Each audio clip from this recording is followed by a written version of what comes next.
Overwatch's first competitive season isn't even done yet, and they're already talking about big changes coming to the system. How's it going, everybody? Force here, and today I want to talk about Season 2 changes that will be happening in Overwatch Competitive. Jeff Kaplan just came out in a recent developer update outlining some major changes coming to the ranking system, to game modes, to player grouping, and I want to go over those, outline them, and then give you some of my thoughts as well. So let's go ahead and start off by taking a look at the changes to the ranking system. The new scale is going to be 1 to 5,000 instead of the current system of 1 to 100. He basically said that in Season 1, the scale didn't feel good. He gave the example of a rank 60 player being in the top 6% of players according to their statistics, which we can trust those over any third-party website. So rank 60 was in the top 6%, but the number 60 doesn't just inherently feel good, and it's also a very volatile system that you're constantly moving up and down, and you're moving by fractions of a point, which they're looking to change as well. You're now going to move in this new 1 to 5,000 system in whole numbers. They're also going to be taking the focus away from skill rating and moving towards a new tiered system. There's going to be 7 tiers, which look to be bronze, silver, gold, diamond, master, and grandmaster, and they want people to focus more on their skill tier than their exact number. So right now people will be like, oh, I'm a rank 50 player, but oh, this afternoon I lost a bunch of games, so I guess now I'm a rank 45 player. No, you're going to be climbing up in this 1 to 5,000 tier, which roughly each of them are going to break to about 500 to 1,000 rating for each one of those ranks. They just want you to say, yeah, hey, I'm a gold player, I'm a silver player, I'm a diamond player, whatever. That's what they want you to focus on, rather than the exact number, which is constantly going to change after every match. The other thing this does is hopefully groups people better with their skill levels. So hopefully diamond players are always facing diamond players, and gold players are similar. Everyone's going to be ideally fighting against people who are in their same skill tier. Now, these tiers you actually can't drop out of unless you're in the highest tier of play, which is Master and Grandmaster. But in the rest of the levels, once you hit your tier,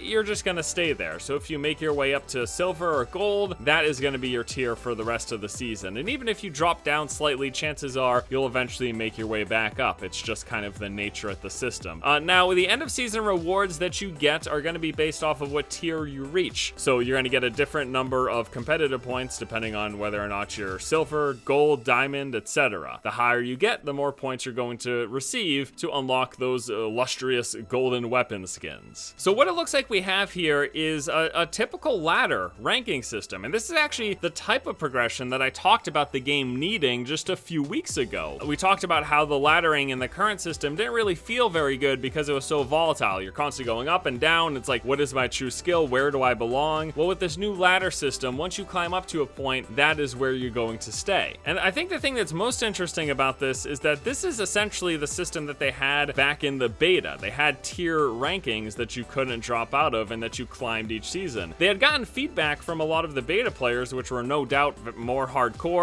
A lot of the professional players we see today were playing the beta constantly back then and were likely part of this feedback, saying that they didn't like the ladder system. They didn't want to climb a ladder, and they wanted just a purely skill-based system with a number, again, like the system we have here in Season 1. Well, clearly, and as expected, this isn't what most of the player base who aren't professional players are interested in or what they enjoy. Obviously not if Blizzard is going to the lengths to change the system and revert it back to what it was. Next up, we've got some changes to the game modes themselves. Now, sudden death is being removed entirely. People don't like the coin flip. They don't like feeling it like they lost because they lost a coin flip, and in general, sudden death was something people didn't enjoy. So it's gone. It's done. Now, control maps as they stand will remain the same because they're a best of 5, and as such, there was never a need for sudden death. But all the other maps will be converted to the time bank system. Now, the time bank system is currently used on assault maps, but the payload maps are going to be converted as well. Basically, what this means is that both teams will start off a game with a set amount of time, and then you take turns attacking, trying to capture as many points and progress as far as you can within that time. So if you push the payload all the way to the end, you'll get another go around with your remaining time. And what will happen is whoever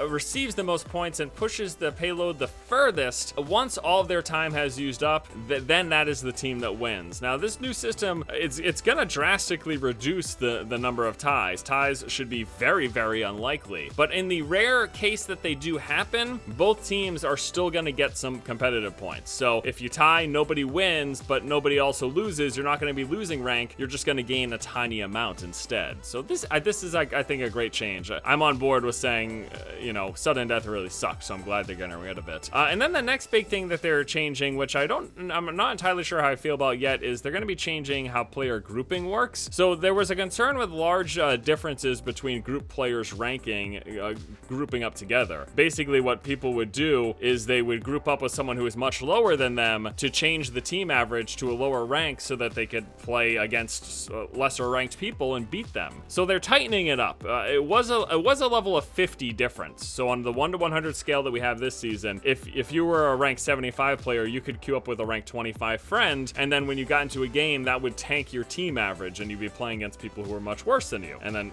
hopefully you carry. That's the thought anyways. Well, on the new scale of 1 to 5,000, you can only queue with someone within 500 levels of you. So that's equivalent to them changing the current system to a level difference of 10, meaning that if you had a friend who was level 49 and you were level 60, you actually couldn't play competitive with them. I get the idea of wanting to stop people from making smurfing accounts and then queuing up with their high-level friends to basically get free wins, because that system really sucks. But I think instead of restricting people being able to play with their friends just because they're not quite as good as them in competitive, I don't think that's the answer either. I think what might be a better answer is to just change the team averaging formula that's used. So just basically make it so that if a lower ranked player is on your team, it doesn't tank your team average. You're going to still queue up against really high ranked players. And then the last thing worth noting is that they're going to be actually adding skill decay to this new system, but only for the high level players. So people in Diamond, Master, and Grandmaster will have skill decay for not playing. If you don't play for 7 days at competitive, you're going to lose 50 rating for every 24 hours not played. Now, you can't drop below Diamond. This isn't going to like tank you all the way down to the bottom tier, but it's meant to keep these higher tier players actually active and playing. Otherwise, maybe you shouldn't be considered a higher tier player if you're not playing the game that often. So that's their idea behind it anyways. Many more changes will be coming besides the ones talked about here. This is just everything that Jeff covered in the developer update. I wanted to share that with you guys, as well as give you my own thoughts and